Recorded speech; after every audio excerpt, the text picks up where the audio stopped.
to work. You have to truly believe in the magic. What's up, Magic fans? Welcome to Let's Talk Magic, an Orlando Magic podcast. Now, if you're watching on YouTube, you will see that we're all smiles this week. Obviously, after last Sunday's win against the Milwaukee Bucks, we know that the Magic have qualified for the playoffs whilst avoiding the play-in. So we can all watch these next couple of games this week without a stress in the world. So today we're going to be joined by a very special guest, Magic superfan Hank Waters, who's going to be joining us shortly. But before we get into speaking to Hank, gentlemen, how are we? Gary? Anything big happened this week? Anything big going on? Why are we so happy? Oh, you tell me, mate. You tell me. It's almost like there's a massive light shining on Orlando Magic fandom and social media. We weren't even there, but it was something else, just following people on Instagram stories and Twitter, as it will always be. Great to see. Jealous we weren't there. I got a message off friend of the show, Cortez, saying you should be here right now. And I was like, yeah, I absolutely should, but I'm not, sadly. Yeah, I know you mean. But you were on Twitter, for hours afterwards, just sort of reading what people had to say, seeing the reactions downtown. It was fantastic to see. Paul, you still on cloud nine? Not really forced. Liar. Right. To compound things, not only are we in the playoffs, and I'm absolutely amazing. So good. Sunday was brilliant. But you know how Facebook does that thing to you every so often where it just goes, and here's something to just take your legs. 5 years ago today, I was flying out to Orlando for the playoffs. Oh, mate. That sort of took the little bit of the edge off today. As I say, oh, thanks for that. But my missus says, doesn't seem like it's 5 years ago, does it? I thought, well, you look at some of the teams we've been watching in the intervening period. Yeah, it does actually. I'll be getting that notification probably tomorrow or something. So, yeah, you were the day after, weren't you? Yeah, the day after. I flew out on the game on the day of game 2, and got to watch it with 2 Raptors fans in Disney Boardwalk in the old ESPN bar thing that was there. Yeah, there's the moral message here, boys. Don't have Facebook. Yeah, I know. Yeah. Good call. No sympathy. A bit of a kick in the spuds that one today was. I'm not going to lie. Yeah. Right then, we got Hank ready. So without further ado, we'll get into the interview with Hank. And today we're delighted to be joined by what I can only describe as a Magic superfan. We see him next to the Magic bench at home games and more often than not on the floor seats whilst we're on the road. Mr. Hank Waters, welcome to the show. How are you, my friend? I'm doing great. Thanks for having me on the show. I appreciate it. Oh, you're very welcome. Anytime. So I've got to kick this off and ask you about your Magic fandom there, Hank. How long have you been a Magic fan? And how'd you manage to get probably the best seats in the house? Well, I've been a basketball fan my whole life, but I came to the Magic probably about 11 years ago when I moved to Florida. I'd grown up a Celtics fan, and then once I moved to Florida and started going to the Magic games, pretty quickly converted to a Magic fan. And just over the years, the first year I had seats that were kind of second row in what we call the ultimate seats, the permanent seats there at the arena. And then after that, I was able to move to the floor seats on the end line. And then when COVID happened, kind of had a shakeup with the ticket holders. Some people dropped off, and I was able to jump on the 2 seats that I sit in now right beside the Magic bench. I've had those since COVID. And I can't imagine you're going to give them up anytime soon. If I give them up, you'll know I'm either dead or I went broke.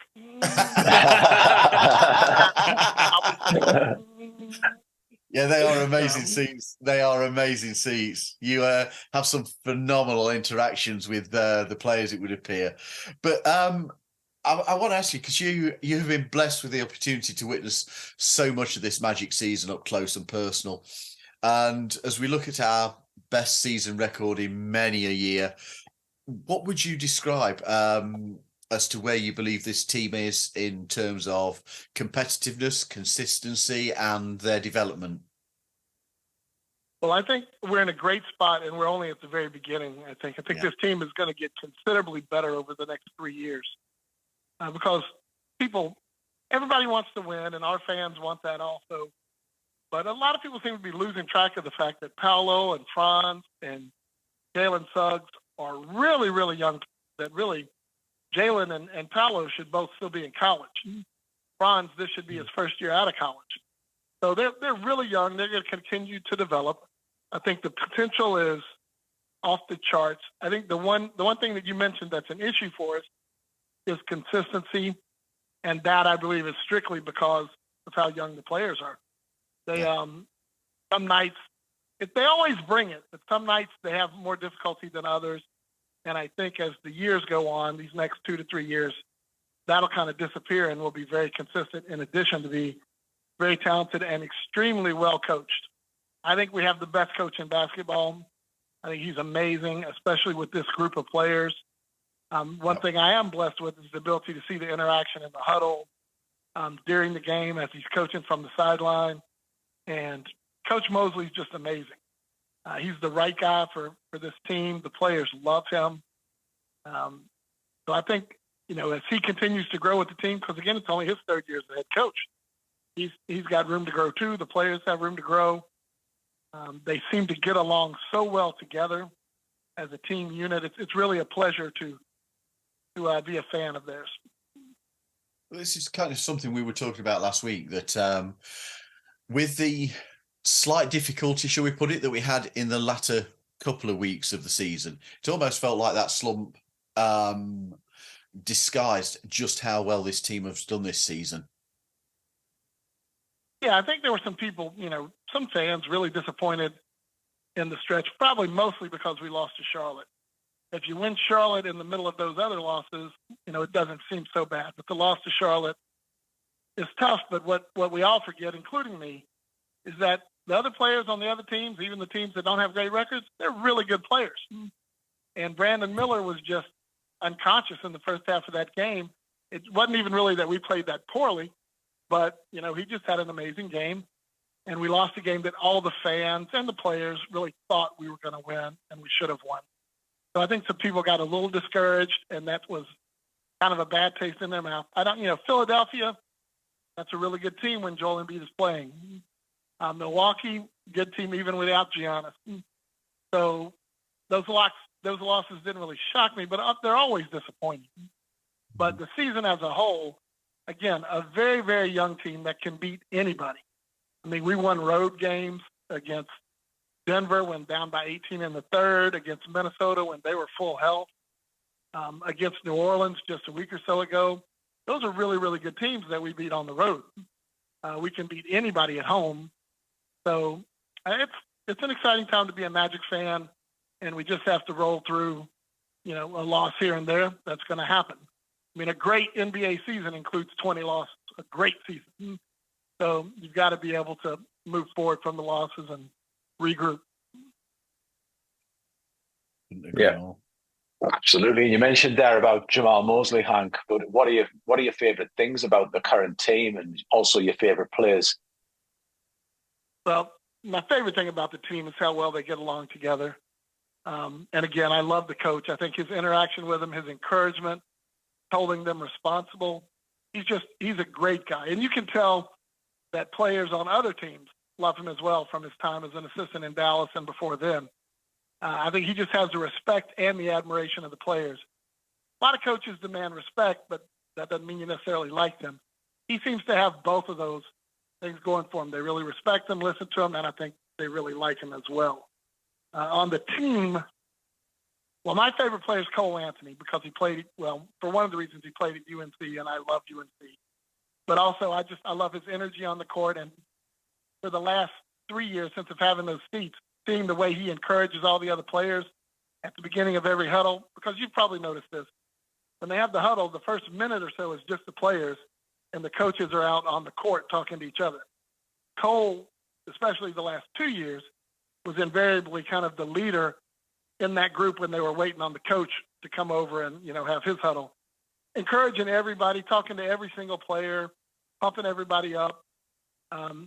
So I love Cole Anthony. I love the way Jalen Suggs plays basketball. I call him Warrior when he comes to the bench because he is just all out there, playing as hard as he can, diving for loose balls, playing great defense. Paolo is way better than I thought he was going to be. He's not really the player I thought we were going to draft because I do not like Duke, so it took me a little bit of time to Paolo. But after watching him and Wendell Carter, I'm starting to I still don't like Duke, but I can now like former Duke players at least.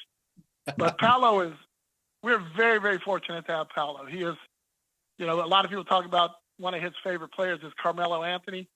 I firmly believe he's already better than Carmelo Anthony was in his prime. Paolo is a great passer in addition to the scoring and rebounding, and an energetic and active defender who will get better at that as time goes on. But I think Paolo is a tremendous player. And I think our most underrated player is Franz. I think Franz is going to be a superstar. He can get to the basket whenever he wants. He's not afraid of anybody. His three-point shot was a little inconsistent this year, but I think that'll continue to improve over time. He's a good defender. So I love Franz, but I would go through the whole team. I love everybody on the team. I love Mo's energy when he comes off the bench. He's an exceptional offensive center and a very hard defender who gives you max effort. Markelle Fultz, I love Markelle. Markelle's had a rough year on the court at times, but he's very important to the team. Very good defender, very good at getting everybody involved in the game on offense, and has become a really good mid-range scorer. So I love Markelle. Who am I leaving out? Oh, Jonathan Isaac. Watching Jonathan Isaac play defense is just a pleasure. He is as good a defender as I have ever seen in person at any position. In the game that we really needed against Milwaukee, he was guarding Lillard a lot of the time, and Lillard had no luck against him. At the same time, he guarded Wembanyama when we were in San Antonio. He guards the bigs. He shut down when in Minnesota we were behind, and he came in and he started guarding Karl Anthony Towns, and Towns did nothing from that moment forward and looked like he was just totally frustrated and out of the game. I think people just aren't used to playing against a guy who's as good defensively as Jonathan Isaac is. And this season he's become, I won't call him a consistent three-point shooter, but they have to worry about him hitting the three-point shot. He's great at follow-ups. He's a good rebounder. So another really good player. I'm very excited about Anthony Black. When he got minutes this year, he was very good. Shows a lot of potential, especially on the defensive end. And just a really, really nice guy. I haven't met Anthony Black's parents in person, but I'd love to just to tell him just how nice he is, how respectful he is, how pleasant he is, how good he is with all the younger fans. He just seems like a great, great guy. I feel like I'm going to leave somebody out here. That's awesome. Can I just jump in? Something I want to follow up on. First of all, Hank, your favourite player in Cole had Gary and I nodding because we will both tell you our favourite player is Cole. I was about to say the same. We absolutely love the spirit that man brings to the team. He is such a heart of that team. But one thing I just wanted to jump in on was you talked about watching the huddle and listening to the huddle. It would appear from certain things that we hear and then certain things that you see as they're being covered, it's as if there's no hierarchy in the team as far as who can speak. Everybody's allowed to express an opinion, and if they've got something to say, it's welcomed. That's very accurate. I would say that and all the players seem to listen to each other, but I left them out, they really listen to Joe Ingles.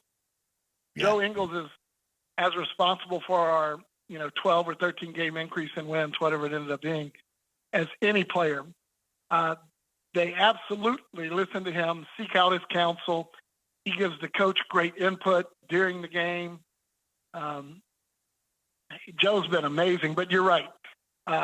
Like Admiral doesn't play a lot, but when Admiral says something to the team, they listen. Cole is always trying to pump everybody up. Mo, same way. Mo is always trying to pump everybody up. Some of the players are more quiet than others. You don't really hear Gary say much. I've left him out earlier. I love Gary Harris, too. He's a much better defender than people give him credit for.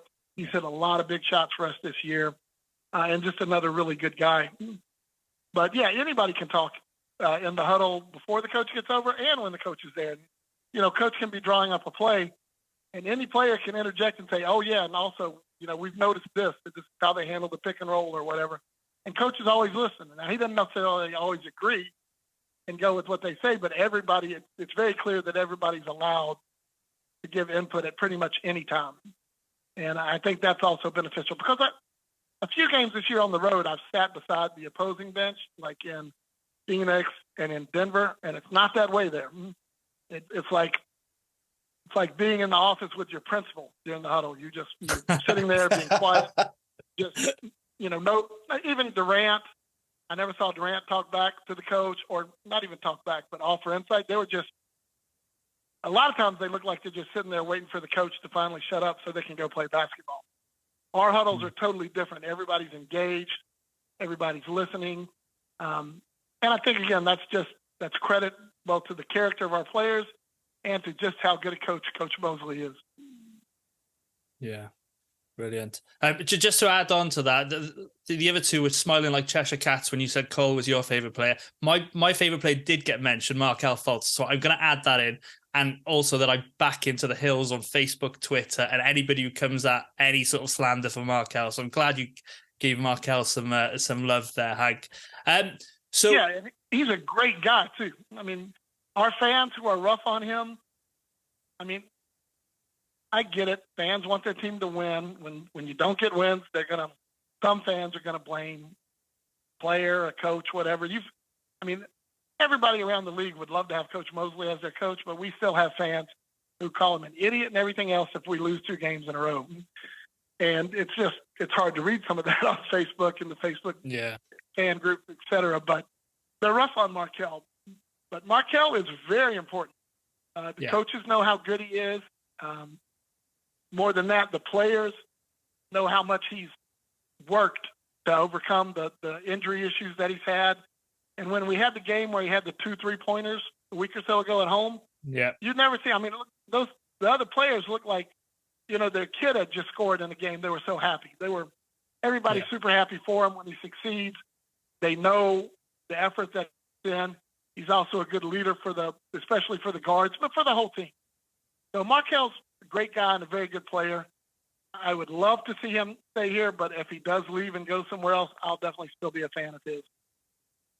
Yeah. I just want to get that extension done myself. But anyway, so obviously being on the floor, you've alluded to it, and having such great view of, you know, what's happening at the Kia Center. Are there any standout moments for you at home this season? And also then, just to add on to that, how good was that atmosphere on Sunday? Was it as good as, you know, the Raptor series in 2019? Yeah, I think it was. I think Sunday was amazing, especially once we got into the second quarter. The team started playing better and, you know, raced the lead that Milwaukee had. And the key moment for me in that game is when Cole stole the ball and went in for the dunk. Jalen Suggs was standing right beside me by the time Cole was going that court, and he jumped so high when Cole was dunking the ball that I could see Cole dunk the ball underneath Jalen as he was jumping in the air. And to see that excitement and, you know, how happy the players are for everybody on the team, that's what stands out in my mind right now. Also, the moment I told you about a couple of weeks ago when Markelle hit the second 3-pointer in the game from the corner on the other end of the court, you could hear everybody on the bench encouraging him and so happy. And I heard someone, I couldn't tell who it was, someone saying he's worked so hard for that, been working so hard on his shot. Those are the moments that stand out for me when they're really, really pulling for their teammates. But yeah, those are probably the 2 moments that come to mind. But in this season, there've been hundreds of moments where I'm jumping out of my seat because it's just so exciting to see the young guys and their energy and how hard they play. Yeah, you're jumping out your seat. We're waking our families up in the middle of the night. We have to ask you how would Sundays on the line getting the jersey from Franz Wagner as part of Fan Appreciation Night rank? Yeah, that was very cool. That's the first time I've been involved in that. I was lucky a couple of years ago. I got a game-worn jersey from Franz in a contest with the Magic, but that's the first time I've been in the jersey off their backs kind of line, and that's great because I like Franz. I like all the players, but I especially like Franz. And it was good that, I had a chance to just kind of talk to him while we're waiting on everybody else doing their jerseys. And it's cool that the players do things like that. They earlier in the year, we have an auction wine festival event to raise money for youth foundations in the area, the Orlando Magic Youth Foundation auction. And every single player showed up for that event. And they're all available to the fans. They talked to anybody who came up to them, took pictures with everybody. They really are they're just a great group of guys. Yeah, so any chance to have a moment with them is I really enjoy it. Yeah, I think that comes across from what we see on the TV here. But I'd love to hear about your road trips this season because personally, I've only experienced seeing the Magic in Orlando. I've seen Team USA over here, and I've seen a couple of the London and Manchester NBA games that we've had. But talk to us about life on the road as a Magic fan. I think I'm the exception to the rule amongst the Let's Talk Magic guys as to having only seen the Magic in Orlando. But for yourself, Hank, you've travelled all over, including Phoenix this year, where J.I. absolutely shut KD down, I think. He did. Unfortunately, we didn't come back and win that game, but we were right there with those guys. Yeah. I love going to the road games. This is the first year where I've been to multiple road games. I usually go to 2 or 3, but this is the first year where I think I've been to 24 or 25 road games this year. Wow. And it's amazing. I try to stay in the same hotel with the team because then you get a little bit more, get to know the players a little better, more interaction with them and the coaches. But being at the games, I like to be at the road games so the players know there's somebody there cheering for them because I can be pretty loud, and I like for them to know that, they're in a hostile environment, but it's not totally hostile. What's been surprising to me is that the fans in the other arenas are great. I mean, there might be a little bit of, teasing and talking about, being for the other team there. But by the end of the game, I basically made friends with everybody around me at almost every game. I mean, there's some where the people are just quiet, but for the most part, they want to know, what do you think about your team and how good they're getting, how young they are. And they're just really, it's been very enjoyable to be on the road game, be at the road games, be around fans from the other teams, and see the way the team plays in what are sometimes hostile environments. I've enjoyed it a great deal. I would like to be able to do it again next year. I don't know if I'll have the freedom of schedule to be able to go to quite as many games, but it's been a great experience. I'll second what Hank said there. I mean, I've been to New York, Brooklyn, and Miami, and you have a bit of banter with the opposing fans. I say we're the opposing fans, but the other team. But at the end of the day, you get a good game Orlando, and then everybody gets out on their way and has a beer. So it's all happy days. Nothing like the UK. No, absolutely. I've heard about the soccer games there. Oh yeah. Very, very tribal. Very tribal. Yeah. If let's put it this way, if the four of us all support different teams, and there is no hope of us ever sitting together at a game for any of our teams. Never. Just wouldn't happen. I was telling you about before we went on the call, my friend Fox, that's the big Man City fan. He was explaining he went to I want to say it was Man City and Arsenal a few years ago, and he's like, literally all the Man City fans are in one section. Yeah. And the Arsenal fans are in another section, and there's a row of police between the sections. That is correct. And he said you wouldn't want to go over there with their fans, and they don't, it's just to tell you, he loved it. He thought it was thrilling, but sounds totally different than what we experience here. Hank, let me just tell you, as a football fan, I have experienced the home fan, I have experienced the away fan, and as a police officer for 30 years, I've also experienced standing in between the two, lots of them. It's a different experience. It does sound exciting, but yeah, I like getting to talk to the fans around me and not being worried about them. Oh God, yeah. Give us the American atmosphere to basketball, as far as I'm concerned, any day. Yep. Yeah, there's not many pinky fingers in the air and cups of tea getting down to with football crowds. I'll throw that in. Hank, you've seen a lot of... Let me go back real quick to an earlier question. I think I left out Wendell Carter when I was talking about the players that I really like. He's great. Great guy, great player, underrated, probably our most underrated player. Like I said, Franz, I don't think people know what a star he's going to be, but I think people don't give Wendell enough credit either. I think he is the best interior screener in the entire league. And he's a reason, if you watch when Franz drives to the basket, when Wendell's in the game, he basically just follows Wendell, and Wendell clears the path for him without committing an offensive foul. And I don't think a lot of people really see that. They look at the box score at the end of the game, and maybe he has 12 points, 7 rebounds, but he doesn't get credit for an assist, but he's probably contributed to 10 to 12 other baskets in the game just by his screening, his smart plays. He's a really, really big part of the team. You're giving a lot of love. Nice guy for a former Duke player. You love Duke, don't you? Yeah. Actually, I got a jersey from Paolo last year in like a private meeting, and he said something to me about, because I wear North Carolina shirts to most of the home games. He said, "Why don't you ever wear a Duke shirt?" And I said, "Well, I went to Duke, and I didn't like Duke when I was there." And he was shocked that I went to Duke but loved North Carolina. But yeah, it's always, ever since I was a kid, I was taught by family, North Carolina good, Duke bad. So, I've actually been to Chapel Hill, Hank. Chapel Hill is a beautiful place. It is. It's lovely. It's a nice campus. It's a really nice campus. You've mentioned a lot of players who you like on this team, but if you think of your Magic fandom, what would be your all-time favorite Magic 5? I'm going to go with what I think is the best. Okay. And it's going to go back to before I was really a fan specifically of the Magic. But like I said, I've always been a basketball fan since I was, probably 7 or 8 years old. I've watched a lot of basketball. I think the 5, for me, the all-time team is Shaq,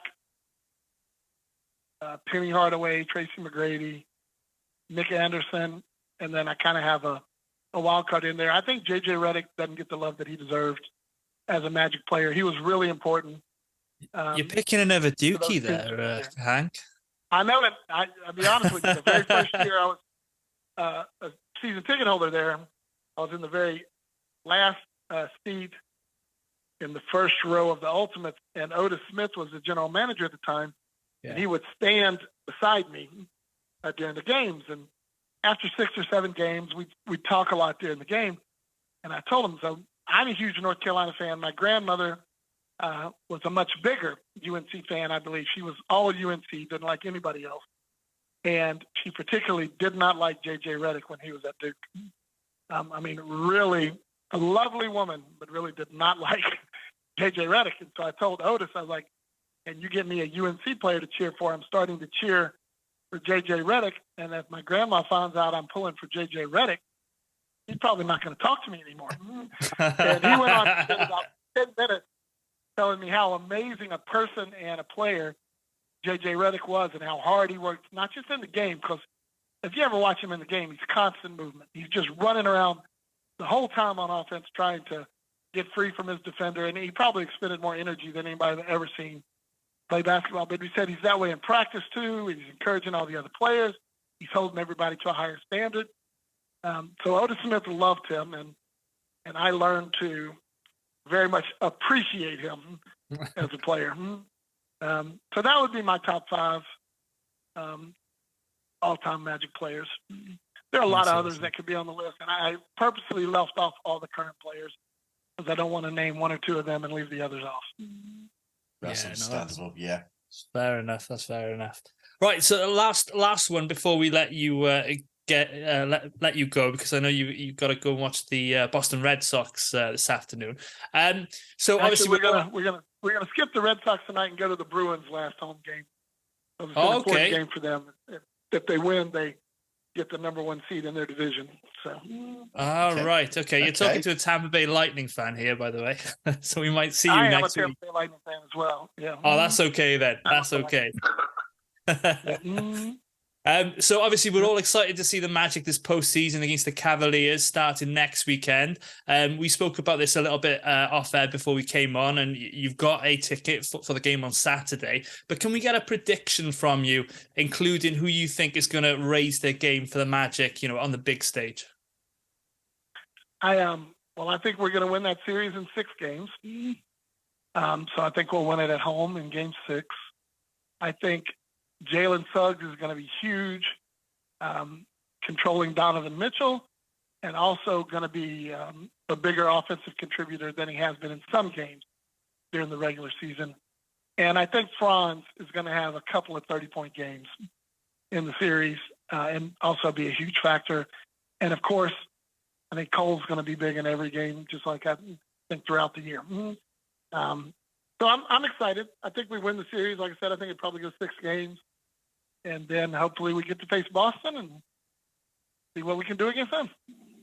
Absolutely. We might have to get you back on if we got the Celtics.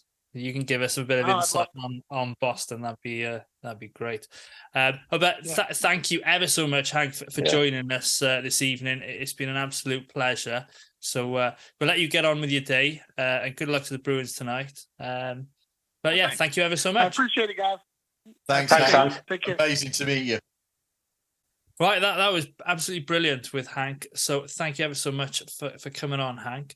So let's just take a quick break to tell you about today's partner. If you're looking for tickets and hotels for the world's best theme parks and attraction tickets, please check out Attraction Tickets. They are the UK's #1 attraction ticket provider for Walt Disney World, Universal Studios, SeaWorld, Disneyland Paris, and other popular attractions. Attraction Tickets do sell Orlando Magic tickets at hugely competitive prices, but please bear in mind you'll have to wait till next season now for them to get the allotment for the season. You can also check out our website, letstalkmagic.com, for all our affiliate links and discount codes, including the NBA store and Fanatics UK. Right, so following our last episode, the Magic played twice. Having the opportunity, as we discussed, to win to get into the playoffs. So the first opportunity arose on Friday night against the Philadelphia 76ers on the road. We're not going to go into too much detail here because it's a little bit irrelevant and we're in, so it's fine. But we weren't very happy. We weren't very happy after this game. So Paul, quick reaction, please, to the game. And the floor is yours if we want to resurrect the old... ref rant. Right, at the point where I started watching the game, I didn't know Gary had watched it live. I knew you had. I knew you were finished. I knew you'd watched it. I knew Mikey was at work, so I thought I messaged you. I very nearly stayed up to watch the game, and chose not to. And I am especially pleased that I didn't, because I would not have slept. I'm sorry. It took me 4 minutes of play to be messaging you. I won't use the phrasing that I was using in those messages. No, it's a family show. Shall I say that I expressed a disgruntled opinion about the state of officiating? Yeah. What was it? 2 quick fouls by lads on Embiid as he flailed around in the first minute of the game. I think it was 22 seconds. It was ridiculous. I mean, for such a big guy, it's embarrassing how he falls over so much.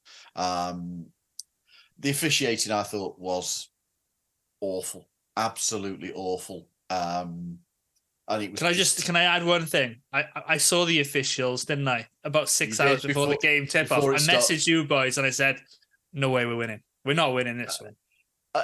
And their performance was typified by the outcome of that challenge, challenge. I still don't understand what they actually decided, but it wasn't a correct decision, whatever they came up with, because did they overturn it? I genuinely don't inadvertent understand. whistle, I think. Yeah, it was such a rubbish decision. It was absolute cop-out. And I mean, talking about the game itself, once we got back into it, yeah, Tyrese Maxey hit them 7 straight points to put them away. But you've got to say, the officials had part of that as well, because if they'd actually blown for moving screens that they just didn't seem to be doing for against Philadelphia, it would have been a different score. He would not have got a percentage of those points. It annoyed me, to say the least, because we fought in that game and we just weren't allowed to play D. We just weren't allowed to play it. And it was completely different to what in the week we had seen from the commissioner, Adam Silver, saying about how the game was being called. And I sent you that article, G, didn't I, that had been... this interview had been done with him where he was saying, we're calling the game a lot tighter, we're not letting the ticky-tacky fouls. And, well, what have I just watched? Because that was completely... It was absolutely awful. Yeah. But who cares? We're in. Absolutely. But at half-time... Gary and I both stayed up, see, so we were messaging each other. Other than that, I think the last 50 seconds of the first half, we had the momentum. It looked good. Embiid did, hopefully he's okay. Had gone out injured, and you thought, hang on, this is when we could take. And like you said, especially in the fourth quarter, we made a rally. Unfortunately, Philadelphia answered with a little assistance. But yeah, at least we're in. Right then. So anything to add to that, Gar? Or I thought we were going to win. Yeah, I did. I genuinely thought we were going to win that game. But I also think, like, refereeing aside, there was that level of 3-point shooting where I was like, it was just like the ocean at times, at the wrong times for it. And it was kind of like a thing where I think we needed some more of the defensive intensity, and you could say were we allowed it or not, but we needed that defensive break, and a bit of what we got in the second half versus the Bucks. And Philly seemed to be able to just open that gap up whenever they needed, and there was that. And let's be honest, without Philadelphia, if it wasn't for the Embiid injury, they wouldn't be in the play-in. No, there's no way they'd be home court. 100%. No argument. Well, I'll be honest. I think they'd be second. If Philly hadn't had those injuries, I think Philly would have been second. Yeah. Well, in fairness, they booked their arena for Tuesday night, so they couldn't have the playing game on Tuesdays. They got to have theirs on Wednesday, apparently. So, there's the confidence level there. Anyway, moving on. So, following the loss, the Magic had an opportunity to finish fifth with a win against Milwaukee Bucks on Sunday night. We've touched upon it already. So we had a bit of a shaky first quarter where the Magic trailed, but then we saw an absolute masterclass in defense, starting at defensive end, which lasted from midway through the second quarter all the way through the fourth, as we built a 25-point lead on a Joe Ingles 3, and the roof lifted in my house, and I'm sure it was the same with you guys as well. As Milwaukee pulled their starters and, almost conceded the game to us. So, Gary, just give us what your thoughts were on the performance, and especially Mr. Jonathan Isaac. It was the best of the Orlando Magic from the start, but from the second quarter, definitely. The team that was on the winning streak earlier in the season, the team that's put away some top teams this season, the team that's at times swatted away some inferior teams in terms of this season, what you would call the inferior teams anyway, the non-playoff or play-in teams. It was the best of the Magic. It was great to see us getting back to that one-possession basketball. And basically, if you don't score, you're not going to get another chance to score. There was an element of that in the second half as well, which is what we do very, very well.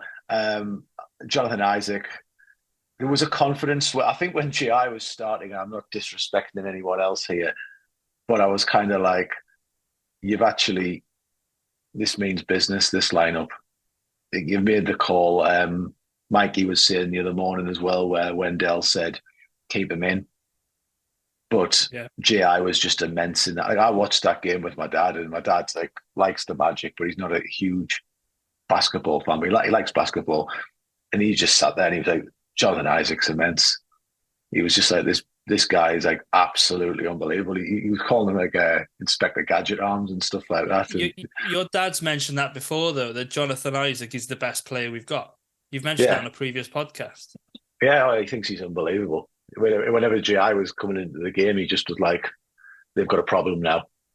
And it felt like when we got in the second half and the game was starting to pull away, that Milwaukee didn't really know what to do. And I think that's a testament to what Jonathan Isaac was doing and what he did with, like, for example, when he guarded Lillard. But I also think, Mikey chatted on the phone on Monday morning, and I was like, that's the Gary Harris on the defensive end that we need to see. He didn't have a great game offensively. And there's times where I'll say that I think Gary Harris could offer more at times than what he sometimes does. And I've been quite open with that. And some people will like it, some people won't. That was the defensive end, what Gary Harris could bring to that game, because Jalen Suggs did it. All the team did it. But Gary Harris on the perimeter was massively effective, in my opinion, to the same levels of what Jalen Suggs almost hits, or the levels almost Jalen Suggs-esque levels. Harris was, when we traded for him at Denver, his calling card was defense. Denver used to talk him up as an all-defense level player, like should he get in the all-defense teams? And I felt we saw some like vintage level Gary Harris defensively against the Bucks. He was up for it. And we're going to need that. We're going to need that against Cleveland's backcourt. We are really going to need that. So it wasn't just a shout out to Jonathan Isaac, but I think if we're talking about defensive shout outs, Isaac and Suggs are the obvious two. I think Gary Harris is another one. And I think that's the best we've seen from Wendell for quite some time when he came off the bench. Stats wouldn't tell you that.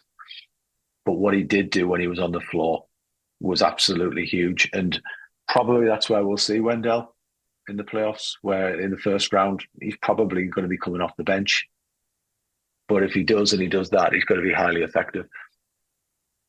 Yeah. Earlier in the season, when Wendell came back and was coming from the bench, as he came back from that second injury, he was so effective coming off the bench. I really liked seeing him come from the bench, and I think if he can, and I understand why people will want to be a starter, will want to be a finisher, but if you look at what you need, a strong bench to continue putting pressure on teams when the stars, so as people will refer to it, are off court. You need a complete team. You can't rely on 3-4 players. You have to have a solid group of players that you can call on. And I think Wendell can be a massive player for us from the bench, because to have that quality of player coming from the bench is something that few teams have.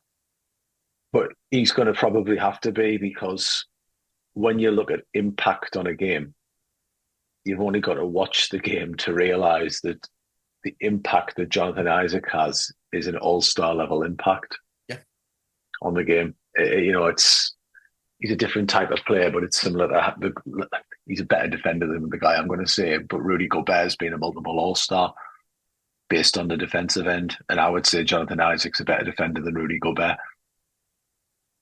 And that's a statement, but it's a statement I believe in, because GI can go outside. And God, Gobert's problem has been getting torched on the outside by people, and GI can do that as well. So if you're talking about our best players being on the floor, Wendell might have to think that guy's going to be out there, and it seems like he actually does think that when he's told Mosley, let him cook, let him stay in. So then, with the playoff opponents set after that set of games on Sunday, which was very good actually, the way the NBA did it, all the games starting at the same time, the Magic are facing the Cleveland Cavaliers in the 4-5 matchup. So I thought we'd have a quick look at the Cavs in preparation for this weekend. Obviously, the schedule hasn't been determined as yet, other than the fact we're playing on Saturday. If I was a betting man looking at the other teams playing, 2 West Coast games, etc., I'd have thought we'd have been the first game, but we shall see. So we've obviously played Cleveland 4 times this season. So I just thought I'd quickly recap what's happened. The series did end 2-2. So the first game was in Cleveland where we lost 121 to 111. Now that was the game that Banchero went crazy and got 42 points. Game 2 was at home where we won 104 to 94, where a 30 to 15 third quarter catapulted Orlando to a win. Game 3 was a home loss, quite a significant loss actually, by a score of 126 to 99, with Sam Merrill going a little bit crazy from downtown. I can't remember how many. He must have scored about 25, 26. I've got it in my notes here. But obviously Cleveland jumped on us early and were leading 38 to 19 in the first quarter. So they really set the stall out. And then the fourth game was a game that Donovan Mitchell didn't play, where we beat them in Cleveland by a score of 116 to 109. With the Wagner boys notching 36 between a Mo with 22, Franz 14, as we pulled away in the fourth quarter. So I've just picked up 2 kind of key matchups I think will be pivotal in this series. Jalen Suggs against Donovan Mitchell. Obviously limiting Mitchell is going to be absolutely key for the Magic's defense, stopping the Cavs offense. How do you see this one playing out, Paul? Absolutely crucial, isn't it, mate? You're not wrong. Slowing Mitchell down is essential. We need Jalen to be available every game, and we need him to be available for every moment that he can be against Donovan Mitchell, without a doubt. Jalen is a much improved defender this season. He's learned from his mistakes. He's now elite, and I do think we will see him in NBA All-Defensive Team this time. Looking at Donovan Mitchell, just quickly, 44 career playoff games, averaging 27.8 points per game. Last season for the Cavs in their games against New York, he averaged 23.2. Now it's significantly down on where he would normally be. There are still questions I'm seeing from people as to whether his heart's in it with Cleveland. Personally, I don't buy into that idea. I think we will see his full effort. So you've got to plan for him properly. Against the Magic this season, he has averaged 27.3 points per game and 7.3 assists. You have to remember, though, that 35 of those points in one game came when Jalen was out. And in that game, he faced Gary Harris and Anthony Black as the main defensive opponent. Against Jalen, in 6 games against Jalen, he's averaged 28.3 points per game and 5.7 assists. So fairly decent stats. But this season, that number is down against Jalen, where Jalen's been the primary defender, 25 points in 15 minutes faced up directly against Jalen. And he's turned the ball over an awful lot when he's been had Jalen in his face. So huge matchup. First point, though, is for me, we have to see how the officials are going to call it. And that goes to how much Jalen's going to be available for us. If we see that soft stance again that we saw against Philly from the officials, where the slightest brush is called as a foul, then you are going to be looking at Jalen not being on the court as much, and somebody who is an 86.5% free throw shooter on the season could get a lot of opportunities from the line. But because if they are calling it soft like that, he's going to get an awful lot of open looks because of how easy it's going to be for getting a shot. 18 of 22 in 3 appearances against the Magic this year on free throws. So it's not the best limiting him because he's that's above the number that he's got per game this season. Jalen is sensational ball pressure for me. He'll work tirelessly, trying to keep in that position. He's going to be fighting through a lot of, I would guess, Jarrett Allen screens. which is what we saw earlier in the season.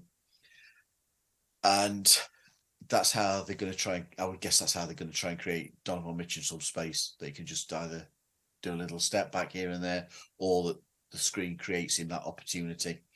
Jalen probably can't afford to give him too much space. He's going to have to defend him out on the perimeter because of his 3-point ability. Shooting 37%, just shy of 37% from deep this season. So I think we're going to see also perimeter defense from Jalen, and interior wise, he's probably going to have to accept that there's going to be, he may not be getting back as much. There may be some help from the likes of your JI or Gary Harris, has already been mentioned. And we saw what a job JI can do on that smaller guard when he played against Dame on Sunday. Discipline and focus, mate. Pick and roll. He's going to be facing a lot of the pick and roll. That could be key. If we don't cover that right, he's going to kill us. But Jalen is huge. Jalen has to keep out of foul trouble and keep on the court. Yeah. Just sort of flipping this on his head, because obviously we've seen the Magic play the Cavs in years gone by, where we kind of, I'm thinking back to, I think it's 08, 09 now, Gap, where we just let LeBron have whatever he wanted. Yeah. And then we just played defense on, everybody else. LeBron, tired out, etc. So you let that player beat you, but make sure that none of the others contribute.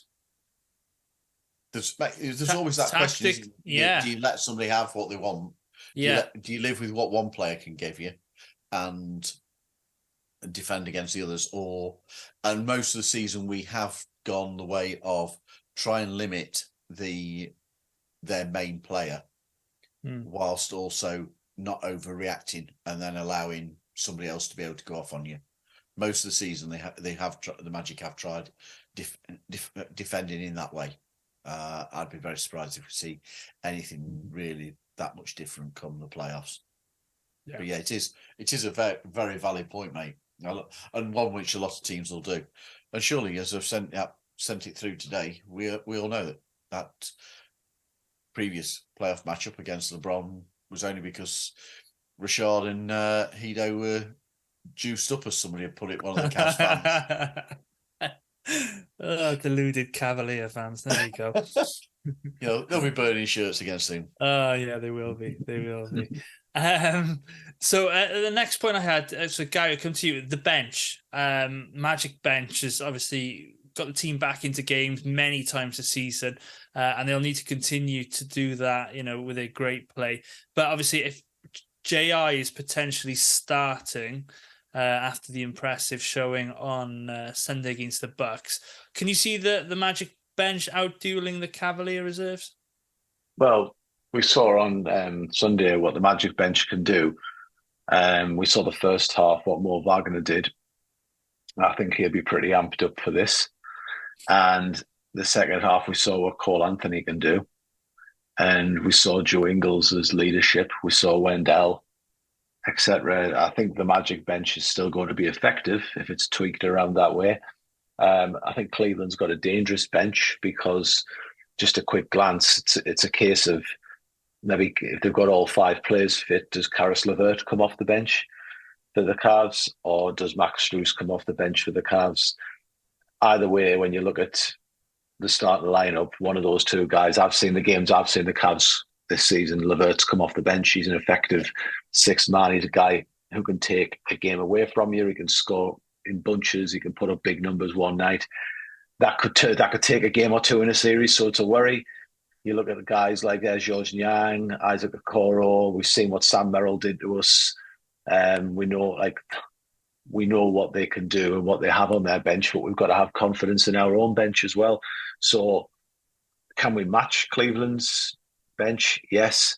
The bench is going to be vital. It has been massive, and we get huge contributions offensively, in particular from Mo Wagner and Cole Anthony. But we have other players on there who can impact games. I think if we see a series where Mo and Cole have been efficiently strong on the offensive end, we've probably won it. Yeah. So No, There you go. no, that's cool. That's cool. Right. So, what other factors now? So, I ask you both. Do you deem important for Orlando to win this series? You know, that could be stopping a particular player, rebounding, 3-point shooting. We touched upon defense. Bob? Or all of the above. Yeah. If you're picking one particular thing, it's, for me, it would be defending the pick and roll that they play so well. I think that defending that is going to be huge. If we can properly manage their ability on the pick and roll, then we can be in with a very, very good chance in this series. Yeah. Yeah. I'm going to say two things which I'm going to put them under an umbrella of fundamentals, but we'll say the umbrella of fundamentals is turnovers. So limiting our turnovers and free throw shooting. I think if we're getting good free throw shooting stats, particularly from Paolo, that's going to take its own story, because there's been times where we've lost games, I think, on free throws, but even more when we've had bad starts or where we've been under pressure as a young team, it's been through erratic ball handling and turnovers. So one of my concerns is how we react to the atmosphere in Cleveland, but also how we react to the expectation in Orlando as a young team with the turnovers. So I'm going to say fundamentals, turnovers, and free throws. Yeah. What about I you, do Jake? think that's a very good point, Gary. Managing the atmosphere as a young team, that's a very good point, mate. I mean, between the three of us, we're going to pick up on all the parts, because rebounding, I thought, would be key. Obviously, you know, you're going up against Jarrett Allen, you're going up against Evan Mobley. And if we play JI, you know, JI's long, but obviously they're big-bodied guys, aren't they? So you really need to control the glass. So you don't want to get beat up on the boards. Obviously limiting their 3-point shooting, and for us to shoot well as well. We've seen it done, you know, on the road against Sacramento. You set a new franchise record. So, yeah, it's between a lot of everything, really, isn't it? Just play well, execute the plan, and don't let the, what's the word? The occasion put you off. So, right. So last one. No, actually, I got two more questions for you. Sorry, guys.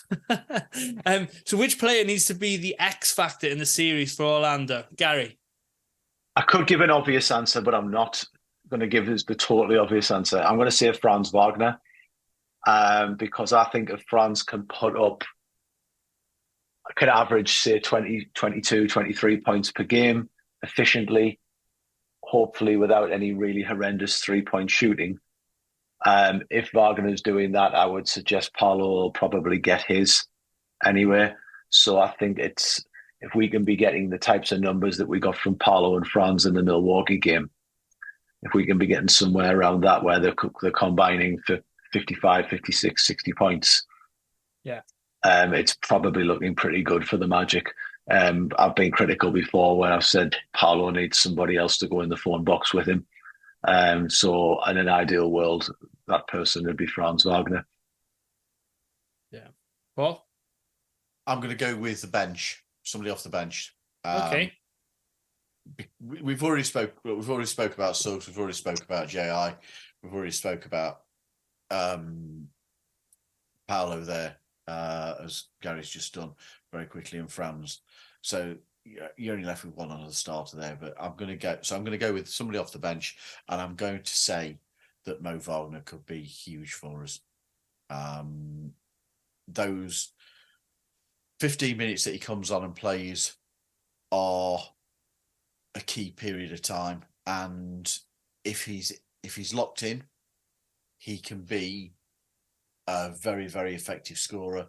We all know that he can get under other players' skins. He can be that player who is a catalyst for us starting to, if we're behind, for us starting to pick up, for us starting to have some energy. So yeah, I'm going to Mo Wagner. Cool. I'm going to stick with Paolo. Paolo needs to be. He's on the stage now. He's on national television. There's only one game on. Yep. Obviously, we only had the Oklahoma game really, where all the eyes were on him, and we didn't get the best game out of him. So for me, he's got to really show up now. And he has, and especially the last game, and we've seen it in the last week. But I really want to see Paolo, just sort of show everybody why he's an all NBA. We read up today, Kendrick Perkins putting him in the all NBA third team, just really trying to cement that.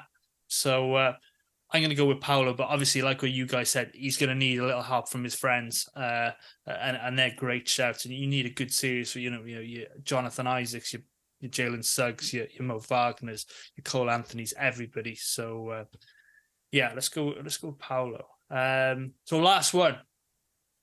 Quick series predictions. Gary?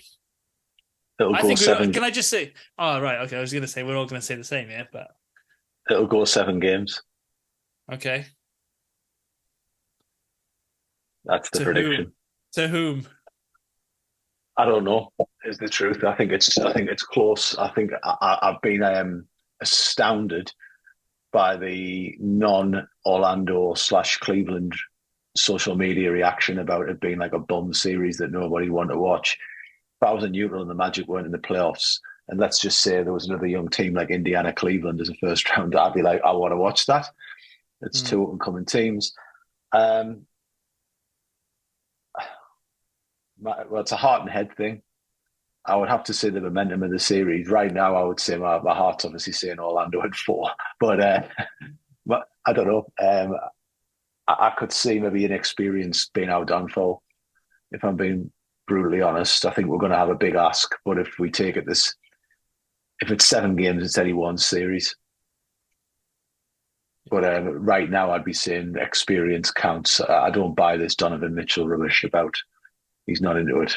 I don't buy that one little bit. So. Well, looking at this point, I'm saying 4-2 to Cleveland. I think experience. You look at we've already mentioned about managing the atmosphere, playing the game as opposed to the occasion. We don't know how we're going to do. We don't know how we're going to react to that yet. I think they'll actually do well. And I'll be honest with you. I think if we lose 4-2 and we're competitive in those games, I don't see it being an awful result. I'm not rooting for that. That's not what I'm saying. I think we're very capable of taking it 4-1. I'll be honest with you. I do think we can take them. I do think we can take them. But it's a flip of the coin at this moment in time, and with experience being very, very much in their favour, and you've got to kind of expect that they're not going to want to go out for a second year to a bum team as a fancy team in the first round. You've got to expect that they're going to come out swinging. So at this moment in time, 4-2. Then. Okay. I'm sticking. I had the same thing as Hank, and when Hank said Magic in 6, I saw Paul sort of nod, and I thought, oh, he's gone Magic in 6 too. Mate, ask me tomorrow, and I'll have a different answer. Yeah, no, I'm going us. Back our guys. No, I get what you're saying about the inexperience, etc. But why not us? Why not? So no, there's time for growth. I think we can maintain home court. Nick won, even if it's lose the first 2, win the 2 at home, Nick game 5, and then have a chance to close it out on the road. No, at home. Hang on, I got this all wrong.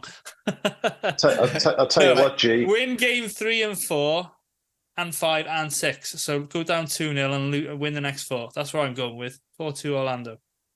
If we can win one of those first 2, then that is absolutely huge. Yeah. Because I don't, with all due respect, I don't think when we played in 2019 and won the first game in Toronto, I think Toronto were a better team than this Cleveland team are. Yeah. I also think that 2019 Magic team wasn't as good as this team is that we currently have in Orlando. So I think if we nick one of them first 2 games, that is absolutely huge. And at that point, they're gonna have to. We talk about, as I say, we've spoken about it several times, but they're going to have to manage the atmosphere when they come to play in Orlando, because it will be loud. Mm-hmm. Yeah, I saw a clip played from 2019 of Nick Nurse and Pascal Siakam talking about the Magic Raptors series, and there was one time out they said we couldn't hear the coach. We literally just said, "All right, let's just go with it." Tell you what, boys, if we took game 2 in Cleveland, game 2 in particular, I think that would have a major impact. Yeah, because game 2 you're actually lost, and then you've got to go to Orlando. And I think the pressure would ramp up even more than if we took game 1.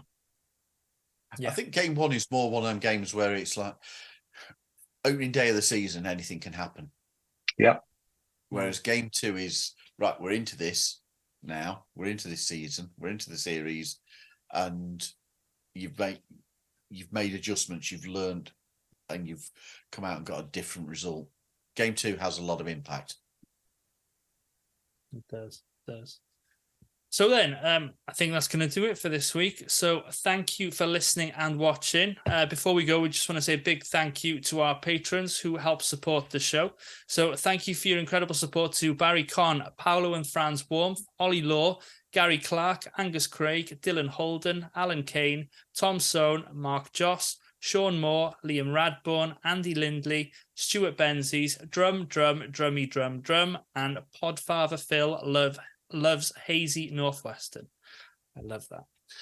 If you're interested in joining our Patreon, we have 3 tiers available with varying benefits. Please visit patreon.com/Let's Talk Magic to join today.